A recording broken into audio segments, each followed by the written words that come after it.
হযরত ইউসুফ কি এখন চরম অসহায় নন? দরজা খোলা না বন্ধ? চরম অসহায় হযরত ইউসুফ। এখানে আপনজন কেউ নাই, পাশে দাঁড়াবার কেউ নাই, দুঃখের কথা শেয়ার করার মতো কেউ নাই। যার কেউ নাই তার কে আছে? এই জন্য হযরত ইউসুফ এই মহিলা যেই দরজা বন্ধ করতে পারে নাই ওই দরজা নক করলে ক্বালা মাআযাল্লাহ, ক্বালা মাআযাল্লাহ, ক্বালা মাআযাল্লাহ। চলো অসহায় হযরত ইউসুফ নবী এবার আল্লাহর কাছে ধর্ণা দিলেন। আল্লাহর দরজায় এবার ধর্ণা দিয়ে বলেন, আল্লাহ এই বিপদ থেকে তুমি আমাকে বাঁচাও। আল্লাহু আকবার। বিপদ থেকে বাঁচানেওয়ালা কে? আওয়াজ দিয়ে বলুন তো আল্লাহ। আরো জোরে বলুন আল্লাহ। আরেকবার বলুন আল্লাহ। ক্বালা মাআযাল্লাহ, ক্বালা মাআযাল্লাহ। আল্লাহ আমাকে বাঁচাও, তোমার কাছে পানাহ চাই, তোমার কাছে মাপ চাই। ক্বালা মাআযাল্লাহ, আল্লাহ আমাকে বাঁচাও। আল্লাহু আকবার। ইন্নাহু রাব্বি আহসানা মাসওয়ায়া। আমার আল্লাহ তেমন আল্লাহ যিনি আমাকে সুন্দর ইজ্জতের বাসস্থানের ব্যবস্থা করেছেন। আল্লাহু আকবার। আমি আমার আল্লাহর কাছে পানাহ চাই যে আল্লাহ আমার প্রতি এত দয়াশীল। আমার ভাইরা যখন আমাকে ভুলে গেল তখন আমার মালিক আমাকে ভুলে নাই। আমার ভাইরা যখন আমাকে অন্ধকার কূপে ফেলে দিল, আমি বাঘের খাদ্য হওয়ার মতো ছিলাম, সাপে কেটে ফেলতে পারত, কুমিরে খাদ্য হওয়ার সম্ভাবনা ছিল। আমার আল্লাহ আমাকে কুমিরের খাদ্য বানান নাই, বাঘের খাদ্য বানান নাই, সাপের খাদ্য বানান নাই, বরং আমার যে আল্লাহ আমাকে কূপ থেকে ভাইয়েরা ফেলে দিল, ভাইয়েরা ভুলে গেল যে মালিক আমাকে ভুলে নাই। ওই কূপ থেকে বণিক দলের মাধ্যমে উত্তোলন করে মিশরের বাজারে বিক্রি করে দিলেন। দুনিয়ার কোন গরিব মানুষ আমাকে কিনে নাই, মিশরের অর্থমন্ত্রীর কাছে বিক্রি হওয়ার ব্যবস্থা যে আল্লাহ করলেন। আমাকে রাজপ্রাসাদে রাজকীয় মেহমানের মর্যাদা যে আল্লাহ দিলেন, এত সুন্দর বাসস্থান যে আল্লাহ ব্যবস্থা করলেন, ওই আল্লাহ এই বিপদ থেকে আমাকে উদ্ধার করবে। ইন্নাহু রাব্বি আহসানা মাসওয়ায়া, ইন্নাহু রাব্বি আহসানা মাসওয়ায়া। আমি আমার বিগত জীবনের প্রতি সেকেন্ডে নয়, প্রতি মুহূর্তে আমার রবের সাহায্য পেয়ে আসছি। আমার রবের রহমতে আমি ভরে আছি, রহমতের সাগরে ডুবে আছি। আমার রবের প্রতি এমন আস্থা আমার রবের প্রতি, ওই আল্লাহ এই বিপদ থেকে আমাকে উদ্ধার করতে পারবে। জোরে বলেন আল্লাহু আকবার। ইন্নাহু লা ইউফলিহুজ যালিমুন, ইন্নাহু লা ইউফলিহুজ যালিমুন। হযরত ইউসুফ আলাইহিস সালাম চরম বিপদে পড়ে আল্লাহর কাছে সাহায্য চায়, আল্লাহর কাছে আল্লাহ তার রহমতের স্বীকৃতি দেয়। এবার বলছেন ইন্নাহু লা ইউফলিহুজ যালিমুন। আমার আল্লাহ তেমন আল্লাহ যিনি কখনোই কোন জালেমকে বিজয় দেন না। বিজয় কাদের জন্য? জালেম না মাজলুমের জন্য। জালেমরা আপাতত নিজেদেরকে বিজয়ী মনে করলেও, জালেমরা আপাতত চেয়ার পেয়ে ধরাকে সরা জ্ঞান করলেও, জালেমেরা আপাতত কিছুদিনের জন্য চেয়ার পেয়ে ক্ষমতা পেয়ে মানুষকে মূল্যায়ন না করলেও দেশটা নিজের সম্পদ মনে করে আজীবন চেয়ার থাকবে, এরকম মানসিকতা তৈরি হলেও সময়ের ব্যবধানে এই জালেমদের কবলে পড়ে যারা দীর্ঘদিন মাসলুম হয়, আল্লাহ ওদের গলায় ফুলের মালা পরায়। প্রমাণ বাংলাদেশে আছে না না? পৃথিবীতে আছে না না? যাদেরকে এতদিন দেশ বিরোধী বলা হলো, স্বাধীনতা বিরোধী বলা হলো, এই দেশে বসবাস করার উপযোগী মনে করা হলো না, মিছিল করা হলো প্রতিদিন একটা একটা করে ধরে নাস্তা করার জন্য। আল্লাহ রাব্বুল আলামিন এমন কঠিন বিপদের সময়, এই জালেমদের একদম চরম বিপদের সময় এরকম মাজলুমেরা একজন দেশ থেকে পালায় নাই। কিন্তু যারা নিজেদেরকে এই দেশের মালিক মনে করেছে, দেশের স্বাধীনতার একমাত্র ঠিকাদার বলে এতদিন জাতিকে ধোঁকা দিয়েছে যে আর ছাড়ার সাথে সাথে 1 সেকেন্ডের জন্য দেশে থাকার সাহস পায় না।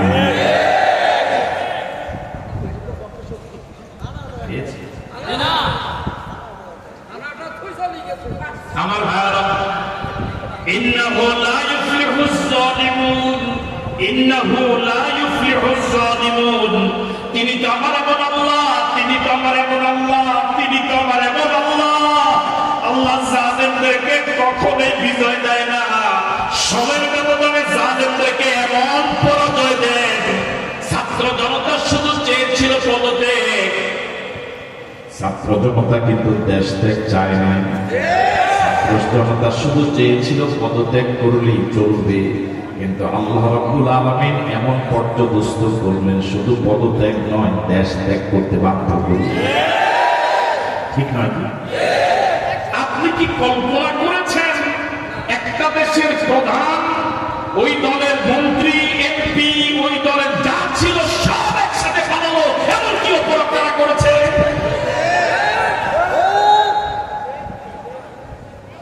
সম্মানিত দিনী ভাইরা,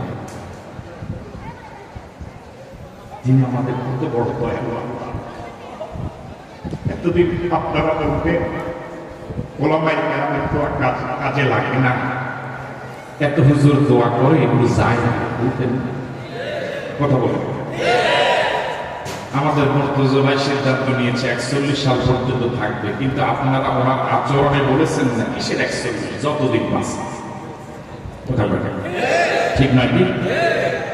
এমন দুর্দণ্ড দাপট ছিল, চলে যাওয়ার পরেও দেখলো জাতি, টেলিভিশনে, মিডিয়াতে, ইন্টারনেটে দেখলো যে সব চলে যাচ্ছে, এরপর জাতিকে আসলে গেছে। বুঝেন না? মানে যাওয়ার পরে, নিশ্চিত হওয়ার পরেও এখনো কেন বিশ্বাস হয় না আসলে গেছে? তাহলে কত বড় জালেম ছিল, কত বড় ক্ষমতাবান ছিল, ঠিক নয় কি? এখন পৃথিবীতে কোথাও কি বৈধভাবে থাকার সুযোগ আছে? কেউ কি জায়গা দেয়? এর থেকে মানবেতর জীবন, এর থেকে অসহায়, এর থেকে অপমানজনক জীবন আর কি হতে পারে? আমার দেশের রিক্সাওয়ালাও বুক ফুলে বাংলাদেশের নাগরিক হিসেবে গর্ববোধ করে। আমার দেশের খেটে খাওয়া মানুষ, শ্রমজীবী মানুষ, গরিব মানুষ, সারা বাংলাদেশের বৈধ নাগরিক, সে দুর্নীতি করে না। যারা দুর্নীতি করে দেশ থেকে লুটপাট করেছে, তাদের সন্তানরা তার বাবার পরিচয় দিতে লজ্জা বোধ করে। আমরা ছোটবেলায় জানতাম বা শুনেছি অথবা দেখেছি, মানুষ বিপদে পড়লে ভালো হয়ে যায়। হ্যাঁ, এরকম দেখছেন? আগে দাঁড়িয়ে ছিল না, বিপদে পড়ছে, এখন কি রাখে? আগে নামাজ পড়তো না, বিপদে পড়ছে, এখন কি পড়ে? কিন্তু বাংলাদেশে একমাত্র দেখলাম, একমাত্র দেশ যে দেশে বিপদে পড়লে দাঁড়িয়ে রাখে না, বরং দাঁড়িয়ে কামায়।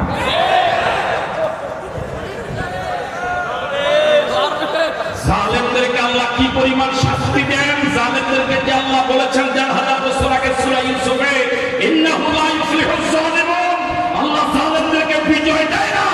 একটা দেশের বিচারপতি, যিনি বাংলাদেশের শ্রেষ্ঠ সম্পদ, তাফসীর জগতের কিংবদন্তি, তাফসীর জগতের মুকুটবিহীন সম্রাট, গোটা পৃথিবীর মুসলমানদের সম্পদ, শহীদ আল্লামা দেওয়ান হোসেন সাইদি রাহিমাহুল্লাহ, তার বিরুদ্ধে যে ফাঁসির রায় দিয়েছিল, এরকম একটা ক্ষমতাবান বিচারপতি শোয়ার মতো একটা বিশ্রাম পায় না। কলা পাতাতে শোয়া লাগে। ইন্নাহু লা ইফলিহুজ যালিমুন, আল্লাহ জালেমকে বিজয় দেয়। আছে না পরে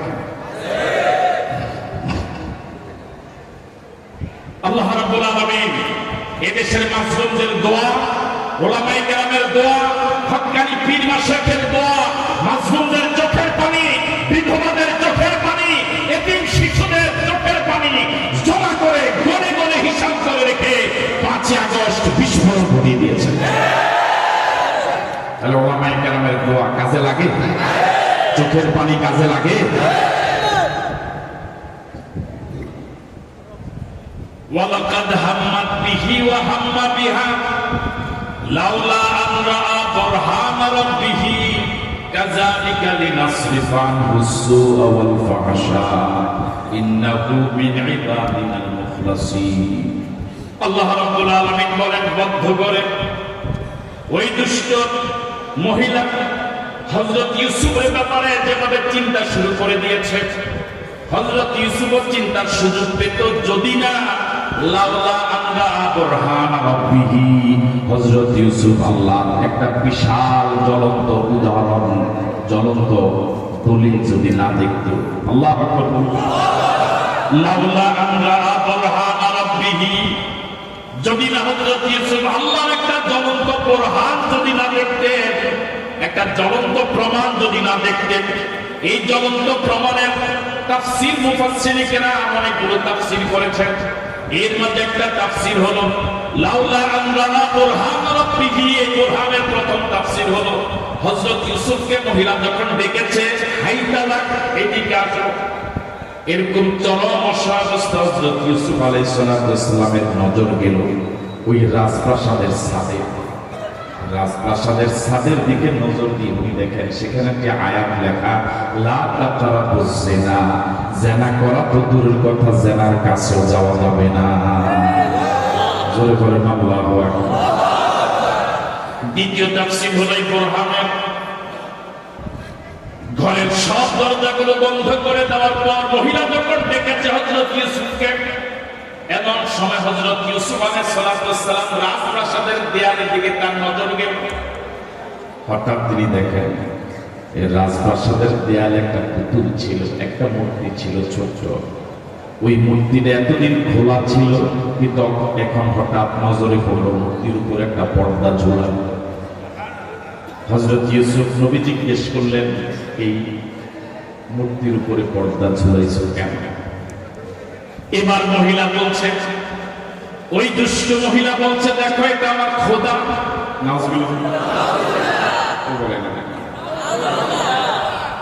এটা আমার খোদা, আমি তোমাকে ডেকেছি, ঘরের সব দরজাগুলো বন্ধ, এখানে শুধু আমি আর তুমি।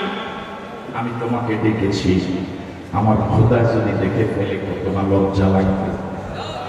চোর হইলেও মানুষ, এরকম বহু চোর তো বাংলাদেশও আছে। জনগণের লক্ষ কোটি টাকা লুপাট করে, দুর্নীতি করে, চুরি করে এরা কিভাবে জাতির সামনে স্টেজে উঠে বক্তৃতাটা দিত কিভাবে? এটা লজ্জায় তো পড়ে যাওয়ার কথা ছিল। আমাদের গ্রাম দেশে যারা চুরি করে, ডাব, নারিকেল, সুপারি চুরি করে, ওরা তো লজ্জা দিনের বেলা মুখ দেখায় না। আর এরা গোটা জাতির সব সম্পদ চুরি করে। এই বড় মাপের চোরগুলো কিভাবে জাতিকে এত নসিহত করতে, ওয়াজ করতে, এখন আবার চেহারা দেখানোর জন্য একটু খায় শুয়েছে।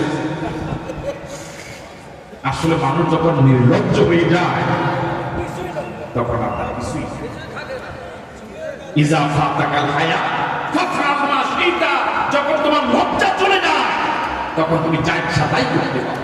যদি লজ্জা থাকতো এরা কখনো জাতির সামনে মুখ দেখাতো না। যদি লজ্জা থাকতো এরা জাতির সামনে কখনো কথা বলতো না।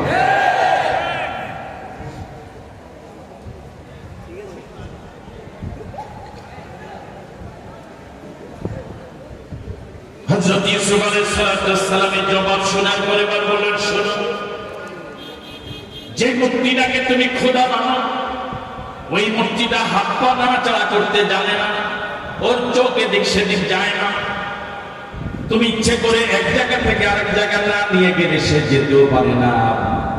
এমন একটা নির্জীব মূর্তিকে যদি তুমি এত সম্মান করো, এত ভয় করো, ওই বিশাল আকাশের মালিক, বিস্তীর্ণ জমিনের মালিক, কুল কায়নাতের মালিক, যিনি সব দেখেন, দিনেও দেখেন, রাতেও দেখেন, প্রকাশ্যেও দেখেন, গোপনও দেখেন, আমি আমার এমন আল্লাহকে কেন ভয় করব না? আল্লাহু আকবার। ভয় করা লাগবে কাকে? আরো জোরে বলেন কাকে? আল্লাহ রাব্বুল আলামিন বলেন, কাযালিকা লিনাসরিফা আনহু সুআ ওয়াল ফাহশা। এই বুরহানটা, এই জ্বলন্ত প্রমাণটা আমি আল্লাহ উপস্থাপন করেছি যাতে করে এই অশ্লীলতা থেকে হযরত ইউসুফকে বাঁচানো যায়। আল্লাহু আকবার। ইন্নাহু মিন ইবাদিনাল মুখলাসিন। হযরত ইউসুফ সাধারণ কোনো মানুষ নয়, সে এই পৃথিবীতে মুখলেস বান্দা যারা তার একজন। ওয়াস্তাবাকাল বাবা ওয়া কাদ্দাত কামিসাহু মিন দুবুরিন ওয়া আলফা ইয়া সাইয়্যিদাহা লাদাল বাব। এবার বলুন তো দরজাগুলো খোলা না বন্ধ? কয়টা দরজা বন্ধ? হযরত ইউসুফ কি জানেন দরজাগুলো যে বন্ধ? জানেন না? ওয়াস্তাবাকাল বাব, দরজাগুলো নিশ্চিত বন্ধ জানার পরে হযরত ইউসুফ আলাইহিস সালাম আল্লাহর উপর এমন আস্থা এবং বিশ্বাস, আমার আল্লাহ সব দরজাগুলো খুলে দেওয়ার ক্ষমতা রাখে। আল্লাহর উপর এমন আস্থা রেখে হযরত ইউসুফ বন্ধ দরজার দিকে একটা দৌড় দিলেন। আল্লাহু আকবার। আল্লাহ রাব্বুল আলামিন হযরত ইউসুফের জন্য মহিলাদের দরজাগুলো বন্ধ করেছিল, এক এক করে সব দরজাগুলো খুলে দিলেন। আল্লাহু আকবার। সব ক্ষমতার মালিক কে? আন্নাল কুওয়াতা লিল্লাহি জামিআ, আন্নাল কুওয়াতা লিল্লাহি জামিআ। সব ক্ষমতার একমাত্র শুধুমাত্র কেবলমাত্র মালিক হলেন আল্লাহ। বাংলাদেশের মুসলিমদের জন্য যত দরজা বন্ধ করা হয়েছিল, সময়ের ব্যবধানে আমার আল্লাহ, আমার মালিক সব দরজাগুলো খুলে দিয়েছে। আলহামদুলিল্লাহ বলেন। মাত্র দেশ থেকে পালাবার কয়েকদিন আগে নিষিদ্ধ করে গেল আল্লাহ রাব্বুল আলামিন। দেশ থেকে চলে যেতে বাধ্য করল, নিষিদ্ধ করা। দরজা কি এখন মাজলুমদের জন্য বন্ধ না জালেমদের জন্য বন্ধ? মাজলুমদের জন্য এখন সব দরজা খুলে দিলেন কে? আরো জোরে বলেন কে? হযরত ইউসুফ দৌড় দিলেন দরজার দিকে। আল্লাহ রাব্বুল আলামিন সব দরজাগুলো খুলে দিলেন। ওয়া মান ইয়াত্তাকিল্লাহা ইয়াজআল লাহু মাখরাজা, ওয়া মান ইয়াত্তাকিল্লাহা ইয়াজআল লাহু মাখরাজা, ওয়া মান ইয়াত্তাকিল্লাহা ইয়াজআল লাহু মাখরাজা। যে পরিপূর্ণভাবে আল্লাহকে ভয় করে, আল্লাহ তার জন্য বের হওয়ার সব দরজা খুলে দেয়। হযরত ইব্রাহিম নবীকে নমরুদ ফেলে দিয়েছিল আগুনের কুণ্ডলিতে। জিবরাইল আলাইহিস সালাম সহযোগিতার হাত বাড়াবার প্রস্তাব দিয়েছিলেন। একটা জীবন্ত মানুষ, নিরপরাধ মানুষ জ্বলন্ত আগুনে পড়ে গেল। এমন সময় জিবরাইল, 600 ডানার জিবরাইল, এমন ক্ষমতাবান জিবরাইল, একবার একটা ডানা যদি এমন করে 500 বছর রাস্তা চলে যায়। জিবরাইল নমরুদের আগুনের কুণ্ডলী যত শক্তিশালী হোক, পাখা দিয়ে একটা বাড়ি দিলেই সব হয়ে যায়। হযরত ইব্রাহিম জিবরাইলের সাহায্যের প্রস্তাব গ্রহণ করেন নাই, বরং তিনি বলেছিলেন, আমি তোমার কাছে কেন সাহায্য চাইব? আমি কেমন আল্লাহর গোলামি করি না যে আল্লাহ তার বান্দার এই দুরবস্থা দেখে না। আল্লাহু আকবার। আল্লাহ কি সাহায্য করেছে? কথা বলে করে নাই? বললাম ইয়া নাকুনি বারদান ওয়া সালামান ওয়া সালামান আলা ইব্রাহিম। হযরত ইব্রাহিম 40 দিন পর্যন্ত অগ্নিকুণ্ডলিতে ছিলেন। আল্লাহ নমরুদের জ্বালানো আগুনকে ফুলের বাগান বানায় দিলেন। সে আল্লাহ আছে না? আমার ভাইরা, হযরত ইউসুফ দৌড় দিলেন দরজার দিকে। দরজা এখন খুলে গেল না বন্ধ? এখন বলুন তো, ওই হাজার জনতার কাছে প্রশ্ন, এবার এই দুষ্ট মহিলা কি দৌড় দিবে না দাঁড়িয়ে থাকবে? কথা বলেন। দৌড় দিবে? যদি কমন সেন্স থাকে তাহলে দৌড় দিবেন, যদি আকল থাকে তাহলে কি দিবেন, আর যদি ব্যাকল হয় তাহলে কি দিবেন? আপনাদের কাছে কি মনে হয়, মহিলা কমন সেন্স আছে, আকল আছে? হ্যাঁ, তাহলে কি দিবে? দৌড় দিবে। যদি তার আকল থাকতো, সে চিন্তা করতো দীর্ঘদিন পর্যন্ত তার পিছনে সময় দিয়েছি অনুসারী বানাতে, সব দরজাগুলো বন্ধ করে দিয়েছি কথা শোনাতে। এখন সে দৌড় দিল, দরজাগুলো খুলে গেল অটোমেটিক। আমার এখন উচিত তার পিছনে আর সময় না দিয়ে এখানে কি হয়ে যাবো? বলুন তো, এতটুকু কমন সেন্স কি জালেমের আছে? আছে? ওই জালেমের মুরিদ যারা গোটা পৃথিবীতে, তাদেরও কি এরকম কমন সেন্স আছে? যদি থাকতো, যাওয়ার মাত্র কয়েকদিন আগে নিষিদ্ধ। আস্তে আস্তে, ঠিক নয় কি? হযরত ইউসুফের পেছনে মহিলা দৌড় দিল। এবার বলুন তো দৌড় দেওয়া লোক কয়জন? ওয়াস্তাবাকাল বাব, তারা দুজন দরজার দিকে দৌড় দিয়েছে। মোট কয়জন? দুজন মহিলা।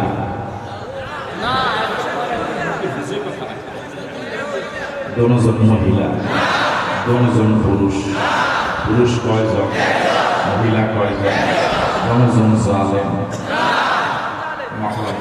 দুজন মাজলুম। জালেম কয়জন? মাজলুম কয়জন?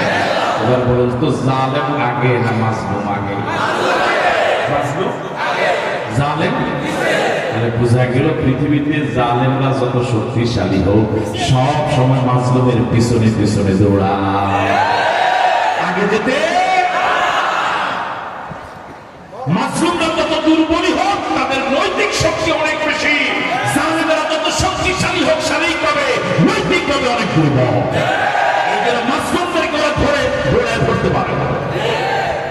আবার এই আয়াত আমাকে আপনাকে শিখায় জালেমেরা সব সময় মাজলুমদের পিছনে পিছনে লেগেই থাকে। মাজলুমরা কখনো শান্তি পিছনে লেগে। এবার দৌড় দিছে কয়জন? ওয়াস্তাবাকাল বাব, দুজন দৌড় দিয়েছে দরজার দিকে। ওয়াকাদ্দাত কামিসাহু মিন দুবুরিন, ওই জালেম মহিলা শত চেষ্টা করে হযরত ইউসুফকে ধরতে পারে নাই। ধরছে কোন জায়গায়? কোন জায়গায়? জামায় ধরছে। যে হুজুরদের জামায় প্রতি ছিল খুব আপত্তিকর, জামা দেখলেই দেশ বিরোধীর গন্ধ পাওয়া যেত, এখন ওই জামায় ধরছে। কথা কয় না? ওয়াস্তাবাকাল বাবা ওয়াকাদ্দাত কামিসাহু মিন দুবুরিন, জামাটা পিছন দিক থেকে ধরে জামাটা ছিঁড়ে ফেলেছে। জামাটাকে অক্ষত আছে না ছিঁড়ে ফেলেছে? বলুন তো জামাটা ছিঁড়ল কেন? ধরছে তো ঠিক আছে, জামাটা ধরেছে শক্তভাবে, কিন্তু মহিলার এই শক্ত ধরাতেও হযরত ইউসুফের দৌড়ের গতিকে স্তব্ধ করতে পারেনি। হযরত ইউসুফ যদি ধরার সাথে সাথে দৌড়ের গতিকে স্তব্ধ করে দিতেন তার জামাটা ছিঁড়ত। আমি কি কথা বুঝতে পারছি আপনাদেরকে? মানে আল্লাহর উপর ভরসা করে যেভাবে গতিতে দৌড় দিয়েছেন, মহিলা ছোট চেষ্টা করেছে, ওনাকে ধরতে পারে নাই, জামা ধরেছে, এরপরও দৌড়ের গতিকে স্তব্ধ স্থিমিত করতে পারেনি। এই জন্য জামাটা কি হয়ে গেছে? 15 বছর দীর্ঘ 1.5 যুগ দৌড়ের গতিকে, ইসলামী আন্দোলনের গতিকে বন্ধ করার জন্য, স্তব্ধ করার জন্য, স্থিমিত করার জন্য জামা ধরেছে, ফাঁসি দিয়েছে, জেলে নিয়েছে, খুন করেছে, ক্রসফায়ার দিয়েছে, আয়না ধরে নিয়েছে, নির্যাতন করেছে, দৌড়ের গতিকে স্তব্ধ করতে পারে না। জামা ছিঁড়ে গিয়েছে, গলাতে ফাঁসি হয়েছে, খুন হয়েছে, আয়না ধরে গিয়েছে, পারে না। বরং গতি আরো বাড়ছে। আলহামদুলিল্লাহ বলবেন?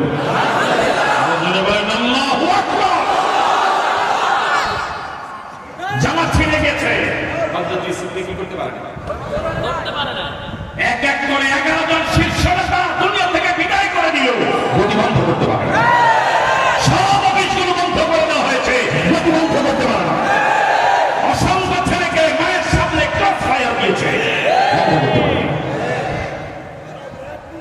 ইউরিদুনা লিইউতফিউ নূরাল্লাহি বিআফওয়াহিহিম ওয়াল্লাহু মুতিম্মু নূরিহি, আল্লাহ তাআলা কোরআনের নূরকে আরো প্রজ্বলিত।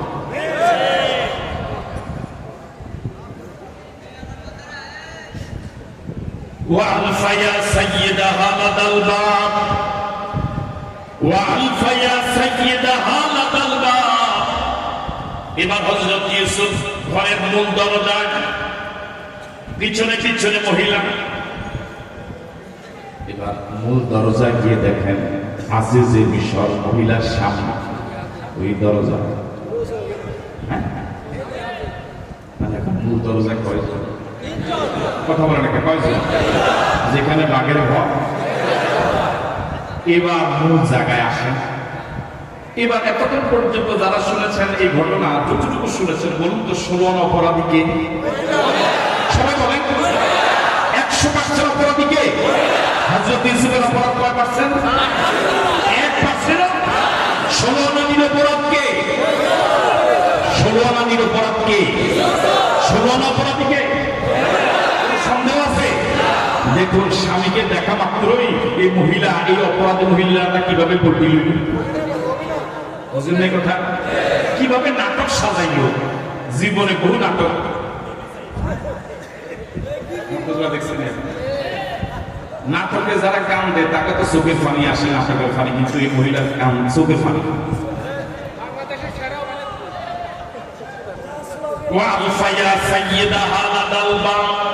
দরজা দিয়ে এই বাড়ির মালিককে পেল, মহিলার স্বামীকে পাওয়া গেল।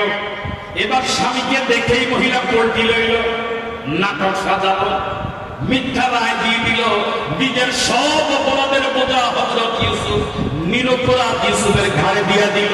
নাউজুবিল্লাহ বললেন। অপরাধ করে নিজে দোষ চাপায় হুজুরদের উপর। এদেশে ওলামায়ে কেরাম কারো জমি দখল করছে, কারো কাছ থেকে চাঁদা নিছে? এদেশের মাসরুমেরা চাকরি গেছে, ইমামতি গেছে, অনেক কষ্টে জীবন যাপন করেছে, কিন্তু কোনো দোকানে বাকি খেয়ে টাকা দেয় না, এরকম প্রমাণ নাই। যারা লক্ষ লক্ষ টাকা দুর্নীতি করেছে, চাঁদাবাজি করেছে, তাদের কাছ থেকে এখনো দেশের বহু দোকানদার টাকা পাবে।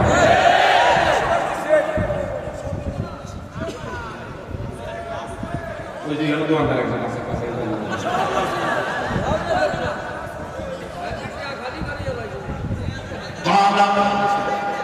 এবার মহিলা বলছে, মনোযোগ আছে তো আপনাদের? স্বামীরে দেখা মাত্রই এক সেকেন্ডের ভিতরে নাই, এই নাটক শিখল করতে।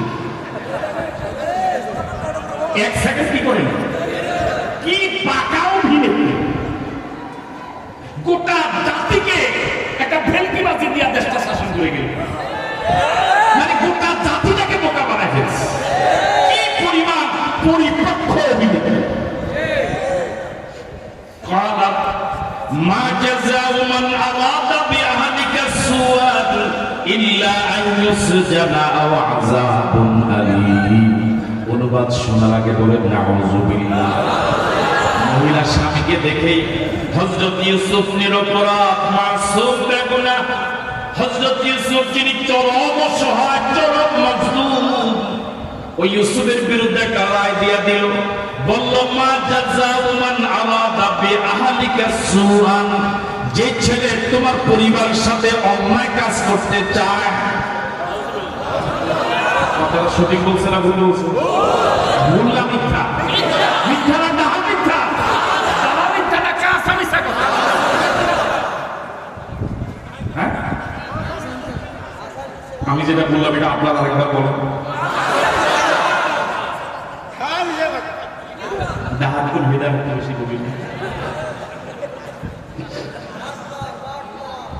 এরপর বলে, ও জাতির কাছে আমার প্রশ্ন, আমার কি দোষ? হায়রে আল্লাহ, হায়রে আল্লাহ, হায়রে আল্লাহ। আল্লাহর ওলি, জিন্দা ওলি। قالت ما جزاء من أراد بأهلك سوءا, যে তোমার পরিবার সাথে অন্যায় কাজ করতে চায়। কতবার সে মিথ্যা? তাহলে এই দেশের মাজলুমদের পিছনে ব্যাপারে এতদিন পর্যন্ত যা রায় হয়েছে, মামলার হিয়ারিং হয়েছে, সাক্ষী হয়েছে, সব সময়ের ব্যবধানে সত্যটা প্রকাশিত হবেই হবেই হবে।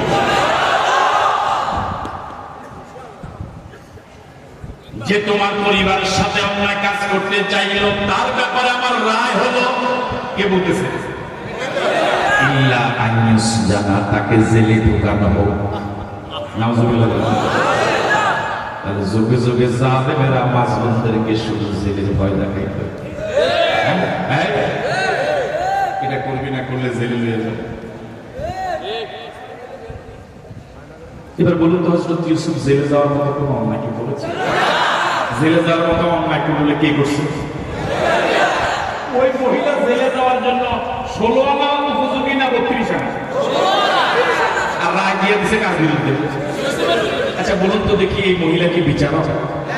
রায় দেওয়ার কোন অধিকার কি তার আছে? ক্ষমতা থাকলে তার জামাই আছে, জামাই কি মন্ত্রী। তাই বোঝা গেল যোগে যোগে মাজলুমদের বিরুদ্ধে আসলে যত রায় যথাযথ জায়গা থেকে যথাযথভাবে রায় আসে না, ওরা সব এই মহিলার অফিস থেকে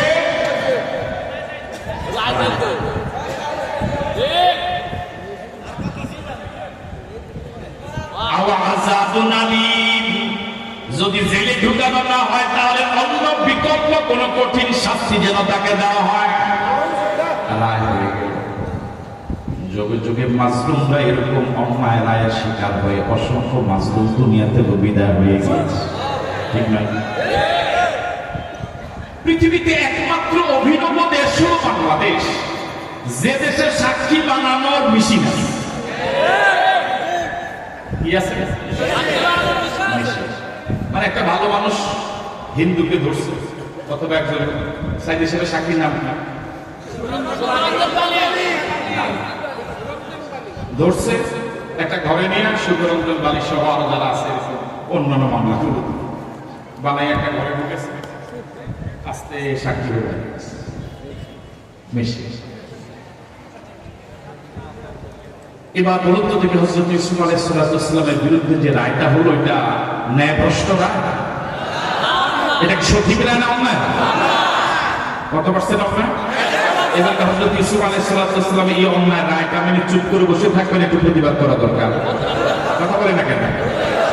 যদি প্রতিবাদটা কাজে নাও আসে, এটা যদি কেউ নাও শুনে অন্তত সত্য কথা বলা দরকার। এই জন্য হযরত ইউসুফ আলাইহিস সালাম এবার জবান খুললেন,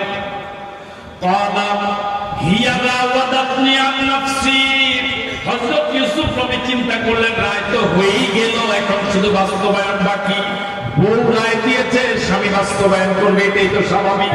এখানে আমার দেশ নাই, আমার আপনজন কেউ নাই, আমার টাকার জোর নাই, ক্ষমতার জোর নাই, আমার পক্ষে কেউ মিছিল করবে না, সুতরাং রায় তো কার্যকর হয়েই যাবে। সত্য কথাটা অন্তত মহিলার স্বামীকে একবার বলে যাওয়া দরকার। আমার এই সত্য কথাটা যদি আজ নাও শুনে, সময়ের ব্যবধানে এই সত্য কথাটা এক সময় কাজ হবে। এই জন্য একা হয়েও হযরত ইউসুফ নবী রাজপ্রাসাদে রাজার সামনে মন্ত্রীর সামনে একা প্রতিবাদ করে গেলেন, সত্যটা বলে গেলেন। এই জন্য এই আয়াত আমাকে আপনাকে শিখায় অন্যায়ের প্রতিবাদের জন্য হাজার মানুষের প্রয়োজন নাই, অন্যায়ের প্রতিবাদ একা হলে করা লাগবে। যত ক্ষমতাবান হোক তার সামনে অন্যায়ের প্রতিবাদ করার জন্য ইমান মজবুত থাকা।